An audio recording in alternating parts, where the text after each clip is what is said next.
Today we have Sean Aslan, a researcher with AAFC, and he is here today to tell us about his research into perennial grassland forages that he's going to be trying to use in cattle. And so thank you so much for being with us today, Sean. Hi, Thomas. Great to be here. And so, Sean, tell us about this new native grasslands and what you're kind of looking for with this research and what it's going to do for the cattle industry. Sure. So I'm a forage breeder with Agriculture and Agri-Food Canada, and my program is focused on developing native seed stock for forage production for primarily Western Canada, Southwest Saskatchewan is where I'm located.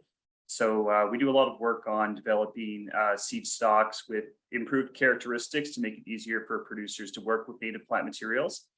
This includes making selections for improved establishment, better persistence, as well as other end uses like our forage quality, as well as our forage yield. Researching a new kind of forage that is with more native grasslands. Kind of tell me a little bit more about that research project. We use a pretty wide variety of different species in the program. We have about 20 different species at different stages. Some of them are native plants that you're probably a little bit more used to. Some of the dominant grasses native to Western Canada. So right now we're doing quite a bit of work on northern wheatgrass, plains rough fescue, as well as some newer grasses that aren't commercially available, like Side-Outs grama. And we're also in the process of developing various native legumes. These include species of prairie clovers, milk vetches, as well as other vetches that we are hoping to bring to market in the next couple of years.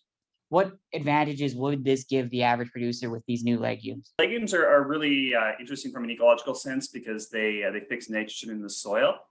We do have a limited number of legumes that are adapted here to Western Canada, so we sometimes have issues with cold tolerance and persistence over time. One of the benefits of working with native legumes is that they've been here for hundreds of thousands of years. They're well adapted to the climate of the region. So we are developing various populations of native forages that have some characteristics that make them a little bit easier to work with. So just an example, reducing seed hardness in native legumes or reducing seed dormancy. These are traits that they work really well in the wild, but if you're trying to actually seed this into a situation either to rehabilitate a pasture land or to improve rangeland condition, we run into issues where you put it in 1 year and may not show up till the second or third or fourth year after establishment.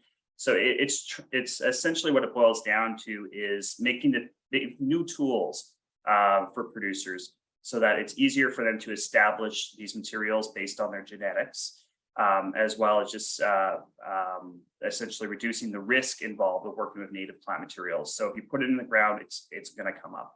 That's what we're moving towards. Planning on introducing this into the common market? We have different species that are at a variety of different stages. So it depends on, ultimately what it depends on is how much improvements needed to move a population in a certain direction. In some cases, it's simply a matter of us collecting seed and increasing it. If the species has a lot of traits that are already easy for it to work with, we can look at less than a 5-year time span from collection to release.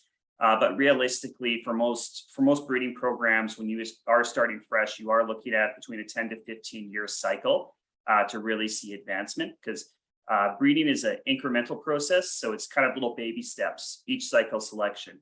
And each cycle can take between 3 to 4 years, depending on the species. But we're always working on new techniques to speed up that process. And that could be either things like genomics or phenomics that we use to kind of speed up the selection cycle. What has been kind of the support that you guys have received from producers in terms of any testing you've done with this program? We have a lot of support from various producer groups for this type of research, and that's always really appreciated to see.